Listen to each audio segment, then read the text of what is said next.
This Pennywise Recaps, and today we're reviewing the drama romance Young and Beautiful. Get ready for incredible plot twists.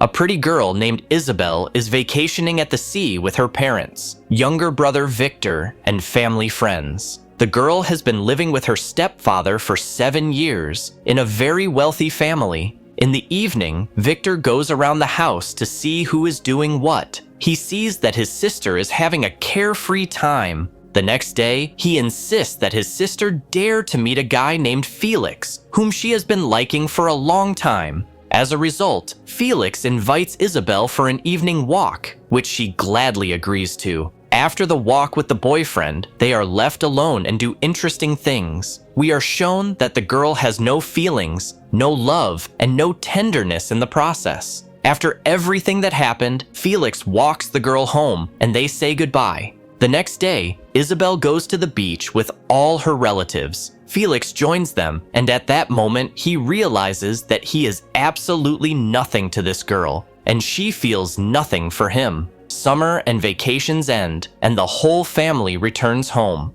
Isabel goes to the hotel. She goes to room 695 and meets an elderly man there. He apologizes and tells her that he lied about his age on the website and asks if she doesn't mind. The girl says she doesn't mind. After a short conversation, they sleep together. The man tells her that she looks very young. Isabel replies that she knows this because everyone tells her so. The elderly man asks if they will see each other again because he wants to spend the whole evening with her next time.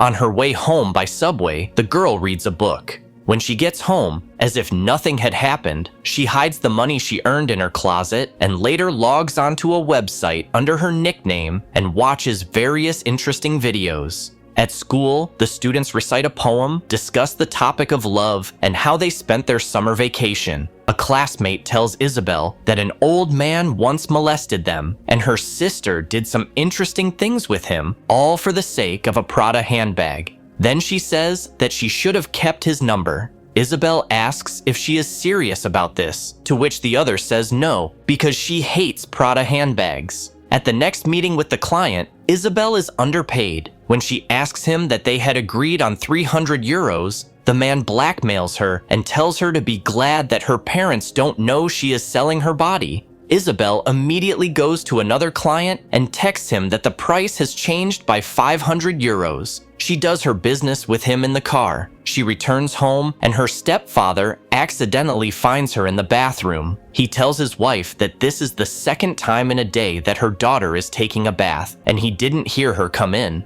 In the evening, the whole family goes to the theater, and there Isabel meets the same elderly man to whom she provided her services. She also witnesses a family friend, Peter, showing unequivocal interest in her mother. Isabel receives a message on her phone about a meeting with a client. After meeting this George, the man asks Isabel if she has many other clients. In the evening, her brother asks Isabel what about her Felix, with whom she spent the night at sea. She tells him to forget about him. The sister begins to play tricks on the brother, asking him various questions and making him feel ashamed. The next meeting with George does not go as usual. They drink, talk for a long time, and then he asks her to stay on top of him. But in the end, George dies of a heart attack. The girl is panicked and doesn't know what to do. She tries to revive him, but nothing works. On top of that, she slips in the shower and hurts herself. Then she just gets dressed and runs away from the hotel room without telling anyone.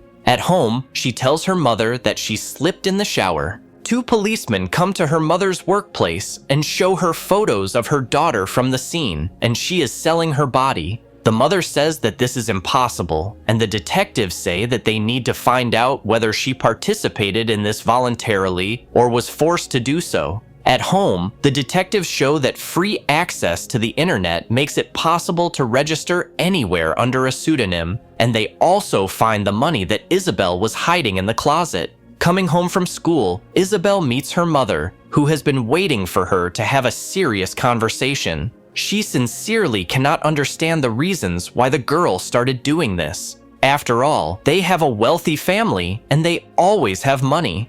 The mother wonders if she was at least using protection and asks if she really stopped doing it. Isabel says that all this is in the past now. The mother begins to blame herself for allowing this to happen. Her husband reassures her and says that she shouldn't blame herself because her daughter is a very beautiful girl, and it's not surprising that she had offers. The mother believes that if the man had not died, she would have continued to do this. The man says that tomorrow Isabel will testify to the police, and then you will meet with a psychologist, and everything will be fine. The next day, Isabel tells the police how it all started. She says that one day after school, an elderly man approached them and offered them money in exchange for their services and dictated his number. When she got home, she wrote it down, but called him a week later. They met at a hotel, and she didn't like him at all, but she wanted to try again. After buying a second phone, she registered on the site and started doing it on a regular basis.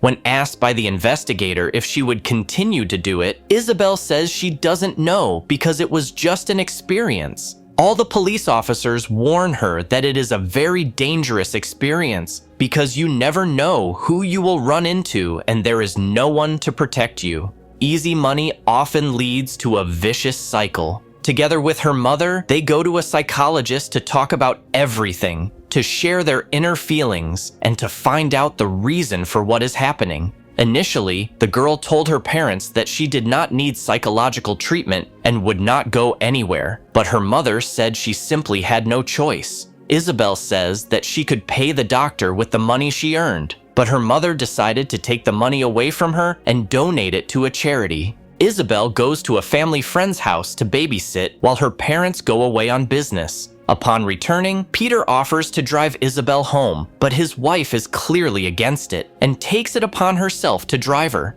In the car, Isabel says that she knows that her mother told them everything, and that is why Peter's wife was against him taking her home. Isabel says that she is not the one to be afraid of, alluding to her husband Peter. Once home, Isabel tries to seduce her stepfather by asking him about his life. Isabel tells her stepfather that he is not her father and asks him what he thinks about it. At that moment, her mother finds them and sends her to bed. She says she doesn't know what's going on with her daughter, and she saw the way Isabel was looking at him. The man says that it was just a provocation and he understands everything. The mother decides to talk to her daughter again, but the conversation doesn't go well. Isabel says that she knows about her and Peter and asks if she is having fun with him.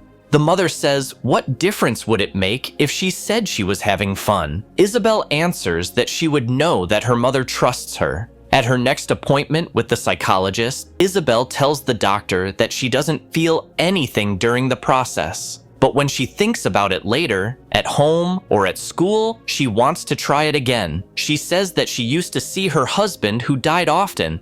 She liked being with him because he was different. He didn't want much, except for one last time. She blames herself for his death and says that she killed him. A classmate tells her that she had fun with a guy, but didn't feel anything, and now she's worried about it. Isabel calms her down and tells her that this happens a lot for the first time, and invites her to go to a party with her next weekend. The girls go to the party with their classmates. At the party, Isabel gets lost in the atmosphere, has a few drinks, and goes out to the balcony to get some fresh air. There she talks to a guy, and at some point, he tells her he wants to kiss her. Isabel feels something for him, and they start a relationship. The stepfather goes to call the children for breakfast and finds Victor doing something interesting.